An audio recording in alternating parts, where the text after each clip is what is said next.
Popular TV anchor Pradeep ప్రస్తుతం ఉన్న top male యాంకర్లో ఒకరు. కొంచెం టచ్లో ఉంటే చెప్తా అనే టీవీ షోతో బాగా పాపులారిటీ సంపాదించిన ప్రదీప్ ఇటు టీవీ రంగంలో రాణిస్తూ అటు సినిమా ఫంక్షన్స్ చేస్తూ అడపాదడపా సినిమాల్లో కూడా కనిపిస్తున్నాడు. అయితే మొన్న శనివారం నాడు ఈ యాంకర్ని పోలీసులు అరెస్ట్ చేసినట్టుగా తెలుస్తోంది. ఈ వార్త బయటపడకుండా ప్రదీప్ చాలా ప్రయత్నించినా నిజం ఎంతసేపు దాగుతుంది. కానీ ప్రదీప్ ప్రస్తుతం జైల్లో లేడు, బెయిల్ మీద అప్పుడే బయటకు వచ్చేశాడు కూడా అని వార్తలు కూడా వచ్చాయి. ఇప్పుడు అవన్నీ ఒట్టి పుకార్లు మాత్రమే అని తెలుస్తోంది. పదండి అసలు మ్యాటర్ ఏంటో చూద్దాం. వివరాల్లోకి వెళ్తే ప్రదీప్ ఇచ్చిన చెక్ ఒకటి బౌన్స్ అయిందట. చెక్లో రాసినంత అమౌంట్ ప్రదీప్ అకౌంట్లో లేకపోవడం వల్ల ఇలా జరిగింది అని తెలుస్తోంది. దాంతో హైదరాబాద్ ఎర్రమంజిల్ కోర్టు ప్రదీప్ మీద అరెస్ట్ వారెంట్ ఇష్యూ చేసింది.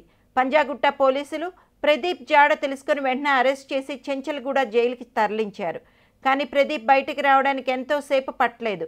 అరెస్ట్ చేసిన గంటలోనే ప్రదీప్కి బెయిల్ రావడం విశేషం. ఈ ఫాస్ట్ బెయిల్ వెనుక ఇండస్ట్రీ పెద్దలు ఉన్నారనేది మనం అర్థం చేసుకోవాల్సిన విషయం.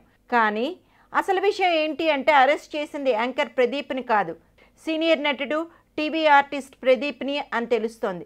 ప్రదీప్ ఎవరికో అప్పు ఉన్నాడట. ఆ అప్పు విషయంలో ప్రదీప్ ఆ వ్యక్తితో చాలాసార్లు గొడవ పడ్డాడట. ఈసారి అప్పు తీరుస్తున్నానని ప్రదీప్ చెక్ రాయడం, అది కాస్త బౌన్స్ అవ్వడం, దాంతో పోలీసులు అరెస్ట్ చేయడం జరిగిపోయాయి.